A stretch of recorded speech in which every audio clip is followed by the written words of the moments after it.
कोल्हापूर महानगरपालिकेच्या स्थायी समितीच्या बैठकीत भोगम पार्क रिंग रोड परिसरात विनापरवाना पाणी पाईपलाईन टाकण्यासाठी रस्ता खोदल्याप्रकरणी गुन्हा दाखल करण्यापासून संबंधित अधिकाऱ्यांवर कारवाईपर्यंत मोठमोठ्या घोषणा करण्यात आल्या।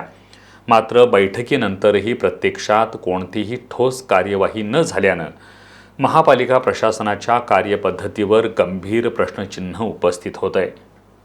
कोल्हापूर महानगरपालिकेच्या सभागृहात शहरातील पाणीपुरवठा, बेकायदेशीर पाणी जोडणी, परवाना विभागाचा कारभार आणि प्रशासनाच्या निष्क्रियतेवर सदस्यांनी अनेकदा संताप व्यक्त केलाय।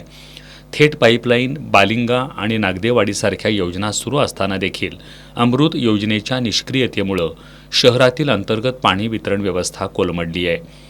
सभागृहात शाब्दिक चकमक झाली, सदस्य एकमेकांच्या अंगावर धावून गेले आणि चौकात बघून घेऊ अशी भाषा वापरण्यापर्यंत मजल गेली।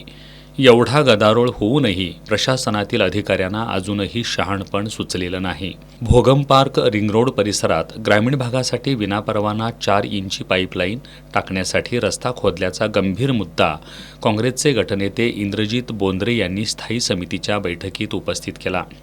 शहरात पाणी टंचाई असताना महापालिकेच्या हद्दीत एवढ्या मोठ्या प्रमाणात खोदकाम करण्याची परवानगी कुणी दिली, असा थेट सवाल त्यांनी अधिकाऱ्यांना केला।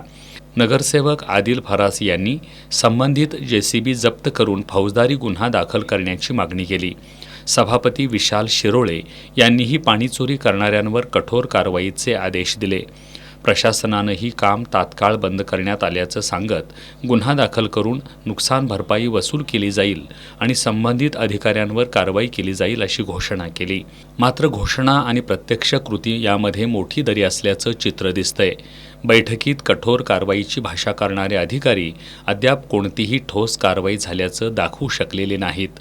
एवढ्या लांबीची पाईपलाईन टाकली जात असताना महापालिकेच्या संबंधित विभागाला त्याची माहितीच नव्हती, यावर विश्वास ठेवायचा तरी कसा, असा प्रश्न उपस्थित होतोय।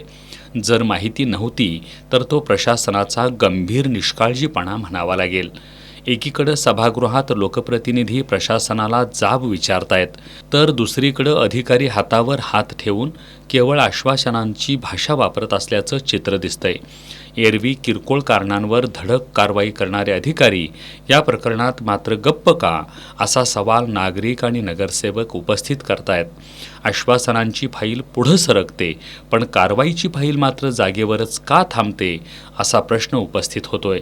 आता भोगम पार्कमधील विनापरवाना पाईपलाईन प्रकरणात दोषींवर आणि जबाबदार अधिकाऱ्यांवर कडक कारवाई होणार की हे प्रकरणही नेहमीप्रमाणेच कागदावरच दफन होणार, याकडे आता संपूर्ण शहराचं लक्ष लागलंय।